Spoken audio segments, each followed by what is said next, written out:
முஷாரப் அவர்கள் சிறந்த முறையில் செயற்பட்ட ஒரு எம்பி, ஆனாலும் பல விமர்சனங்கள் அவர் மீது இருக்கிறது. அவருடைய இந்த குறிப்பிட்ட காலப்பகுதியில் மக்களுக்கு ஏதேனும் செய்ய வேண்டிய ஒரு ஆர்வத்தோடு தான் அவர் செயற்பட்டார். நிச்சயமாக அவரும் சொற்ப வாக்குகளால் தோற்கடிக்கப்பட்டார். நிச்சயமாக முஷாரப் எம்பி அவர்களை பொறுத்த மட்டில் அது ஒரு ஒரு ஒரு சடனாக நடந்த ஒரு வெற்றி. இப்ப அரசியல் என்பதில் என்னிடம் மாற்று கருத்திருக்கின்றது. எவ்வாறு சொன்னால் ஒரு அரசியலுக்கு வருகின்ற ஒரு தலைவராக வேண்டும் என்றால் இளைஞர் பருவத்திலிருந்து அவர்கள் அரசியலுக்கு உள்வாங்கப்பட்டிருக்க வேண்டும்.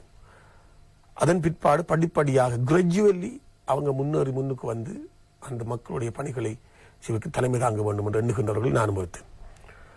முஷாரப் அவர்களுக்கு வந்தது திடீரென கிடைத்த ஒரு பரிசு ஒன்றுதான் இருந்தது. அந்த நேரத்தில் பல வேலைகளை அந்த ஊர் மக்களுக்கு அவர் செய்திருந்தார். அதனால் மக்களில் மனங்களை அவர் வென்றிருந்தார். அதில் மாற்று கருத்து கிடையாது. அந்த ஊர் முற்றுமுழுதாக அவருடன் நின்றது. இருந்தாலும் ஏசிஎம்சி கட்சியை பொறுத்த மட்டில் அவர் துரோகம் இழைத்தார் என்கிற எண்ணம் பலமாக இருக்கின்றது. நாம் ஏற்கனவே சொன்னதானே, முதுகில் குத்தியவர்கள் எல்லோருக்கும் இறைவன் தண்டனை வழங்கினான் என்று சொல்லி, அந்த அடிப்படையில் 88 வாக்குகளால் தோல்வியுற்றது முஷாரப் தான்.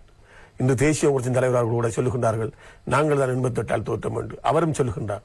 ஆனால் கச்சேரியில் இருந்தவர், கச்சேரியில் ஒவ்வொரு பூத்துகளிலும் எங்களுடைய உறுப்பினர்கள் இருந்தார்கள் என்ற அடிப்படையில் நாங்கள் பார்க்கின்ற போது தேசிய காங்கிரஸ் தலைவரை விட முஷாரப் அவர்களின் வாக்கு 3000ங்களுக்கு மேற்பட்டதாகவே காணப்பட்டது.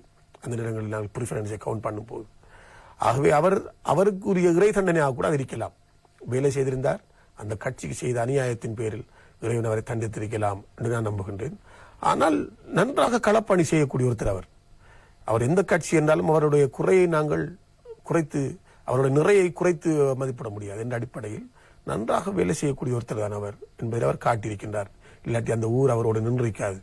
ஆகவே இதற்கு பிற்பாடு அவர் பிராயச்சித்தம் தேடி நார் என்று சொன்னால் அவருக்கு எதிர்காலத்தில் வாய்ப்புகள் வருவதற்கு சந்தர்ப்பங்கள் இருக்கின்றது.